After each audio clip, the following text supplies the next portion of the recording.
एक बहुत पैसे वाला व्यक्ति था, बहुत धनाढ्य व्यक्ति था। उसकी पत्नी प्रतिदिन कथा सुनने जाती। वो पत्नी को छुड़वाता भी, वापस लेने के लिए भी वाहन भेजता। पत्नी कहती स्वामी आप भी कथा सुन लो। तो आदमी कहता देख तू अगर बार बार मेरे को कथा के लिए कहेगी ना तो तेरा भी कथा सुनाना बंद कर दूंगा मैं। हाँ, पत्नी कुछ बोलती नहीं। एक आध महीने होते और फिर सोचती कि मैं तो कथा सुनती हूँ, मेरा कल्याण हो जाएगा, पर मेरे पति परमेश्वर इनका भी कल्याण होना चाहिए। ये मेरे को छुड़ाते हैं, वापस लेने के लिए गाड़ी भेजते हैं, पर ये कथा नहीं सुनते हैं। तो महीने 2 महीने बाद फिर कहा स्वामी कथा बहुत अच्छी बच रही है, आप चलो। तो पत्नी ने कहा फिर कथा। पत्नी को पति ने फिर कहा फिर कथा। पत्नी चुप हो गई। एक आध महीना व्यतीत हुआ, फिर पर्चे लगे हुए देखे कि वही बाबूजी फिर कथा करने आए। स्वामी अब की बार तो कथा सुनने पधारो आप। आदमी ने कहा देख तू बार बार कथा कथा करती है ना, कभी न कभी तेरा भी कथा सुनना बंद करा दूंगा मैं। पत्नी कुछ बोली नहीं, पर आदमी के मन में ऐसा विचार आया कि बार बार कथा कथा ये करती है, एक बार अपने को भी जाकर कथा सुननी चाहिए। ये आदमी पहली बार कथा सुनने गया, बहुत पैसे वाला आदमी, गांव का सबसे धनाढ्य व्यक्ति। जब पहली बार कथा सुनने गया तो सब लोग उठ के सम्मान दे रहे हैं, आइए आइए आइए, क्योंकि लक्ष्मी वे पल्ले तो लोग उठी उठी ने मले, और लक्ष्मी नहीं वे पल्ले तो कोई मुंडाती भी नहीं बोले। ऐसी मालवा में कहावत है, लक्ष्मी वे पल्ले तो लोग उठी उठी ने मले, और लक्ष्मी नहीं वे पल्ले तो कोई मुंडाती भी नहीं बोले। खूब सम्मान किया, आइए आइए। उनके लिए अलग से आसन बिछाया गया और कहा बैठिए। बहुत धनाढ्य व्यक्ति था, कभी भी फुर्सत में रहता नहीं था। आज पहली बार फुर्सत में रहा, और कथा वाले महाराज देरी से आए, इसलिए इस धनाढ्य व्यक्ति को नींद लग गई। नींद लगी तो ऐसी लगी कि महाराज आकर कथा करके चले गए, पर इस आदमी की नींद नहीं खुली। आरती हो गई, प्रसाद वितरण हो गया, महाराज चले भी गए हैं, पर अभी तक इस आदमी की नींद नहीं खुली।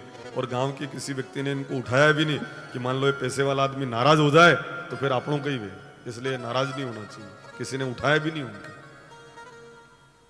कथा पूरी होते ही जैसे ही सब लोग बिखर चुके थे, खाली एक आदमी सामने बैठा था। इस आदमी की नींद खुली, उसने कहा भैया कथा हो गई? कि कथा हो गई, और मैं भी इसलिए बैठा हूं कि मेरा महंगा कम्बल आपके नीचे बिछा रखा है, नहीं तो मैं भी चला जाता, बहुत देर हो गई है, आप जाइए। ये व्यक्ति जब घर गया तो पत्नी ने पूछा स्वामी कथा सुनी आपने? कि सुनी। क्या सुना कथा में? कि आइए बैठिए न जाइए, या कथा है। पत्नी ने सोचा इनको नींद आ गई होगी, कथा इन्होंने सुनी नहीं है, तो नींद तो इन्होंने निकाल ही ली, ये सोएंगे भी नहीं और मेरे को भी नहीं सोने देंगे, बातें करते रहेंगे। इसलिए कहा स्वामी एक काम करो, आप कथा का चिंतन मनन करो, मैं सो जाती हूँ। आदमी कह रहा आइए बैठिए न जाइए, आइए बैठिए जाइए। उसी रात में उस व्यक्ति के घर में चोर घुस रहे थे, उस समय ये कह रहा था आइए, फिर कहा बैठिए। चोरों ने कहा इसका मतलब इस व्यक्ति को मालूम पड़ गया कि अपन इसके घर में जा रहे हैं और बैठने के लिए कह रहा है, इसका मतलब इस आदमी ने अपने को पहचान लिया है। कोई यूं ही थोड़ी कहता बैठिए, भागो।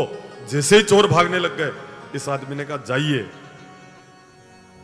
चोरों ने सोचा एक काम करते हैं, ये अगर कह देगा, पहचान भी लिया इसने, तो अपने को जेल हो सकती है।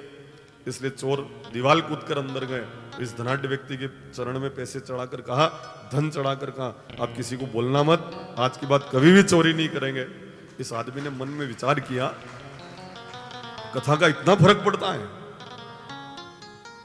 लोग दीवार कूद के आके पैसे दे रहे हैं। मैं इतना परिश्रम करता हूं, गाय का भैंस के नीचे न, भैंस का गाय के नीचे न, इसकी टोपी इसके माथा पे न, उसकी टोपी इसके माथा पे न, फिर भी इतना नहीं कमा पाता हूं, पर यहां रात में दीवार कूद के आके लोग पैसे दे रहे हैं। वारे कथा, इतना फर्क पड़ता है कथा सुनने का। यूं अब एक एक अक्षरम पुंसा महापातक नाशनम, उपरले मन से कथा में जाकर बैठ गए और घर में चोरी होने से वो बच गए हैं, इतना असर कथा का होता है।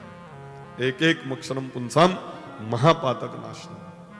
जब इतना फर्क पड़ता है तो आप भी अपने मन को कथा में संलग्न रखें। ऊपरले मन से सुने तो भी असर करे और भीतर के मन से सुन ले तो फिर तो बात ही निराली। आइए हम कृत संकल्पित हो कि अंतरंग मन से इस कथा को हम श्रवण करें, क्योंकि मिलती है प्रभु कथा की संगत कभी कभी,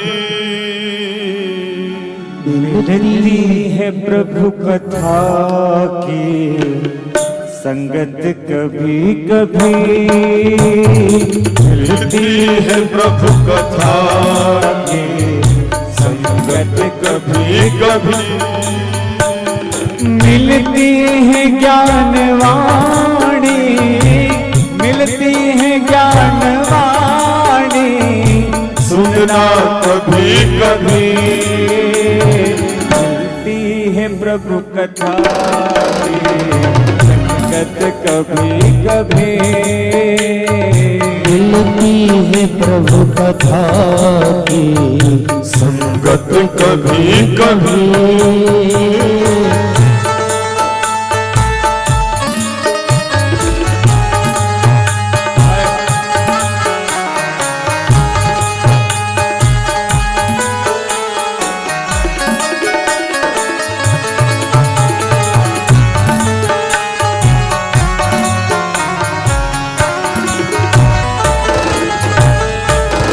घबरा के मोहन फेरना इस धर्म मार्ग से, घबरा के बोल फेरना इस धर्म मार्ग से, घबरा के मोहन फेरना इस धर्म मार्ग से, आते हैं जिंदगी में, आते हैं जिंदगी में ये क्षण कभी कभी, आते हैं जिंदगी में ये क्षण कभी कभी, ओ मिलती है ज्ञानवाणी, हो मिलती है ज्ञानवाणी, सुनना कभी कभी, मिलते हैं प्रभु कथा के संगत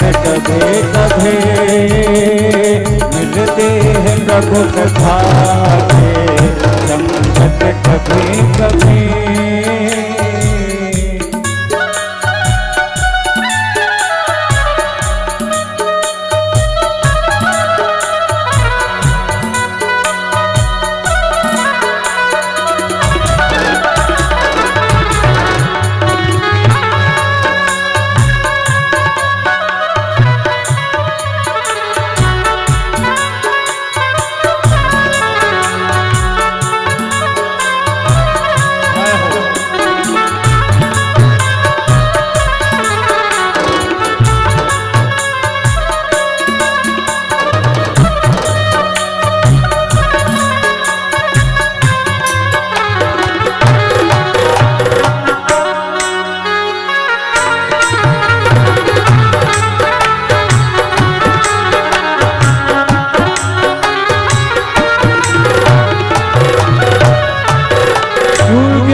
जन्म को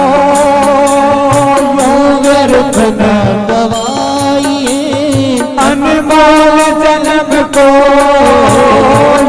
व्यर्थ न गवाइए, अनमोल जन्म को उठती है धर्म भावना, उठती है धर्म भावना मन में कभी कभी, उठती है धर्म भावना मन में कभी कभी, हो मिलती है ज्ञानवाणी, मिलती है ज्ञानवाणी, सुनना कभी कभी, मिलते हैं प्रभु कथा की संगत कभी कभी।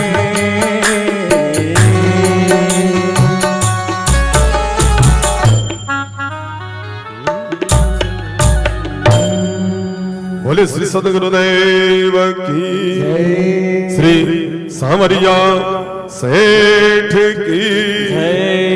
जय। एक घटना श्रवण करवाते हुए वे कहते हैं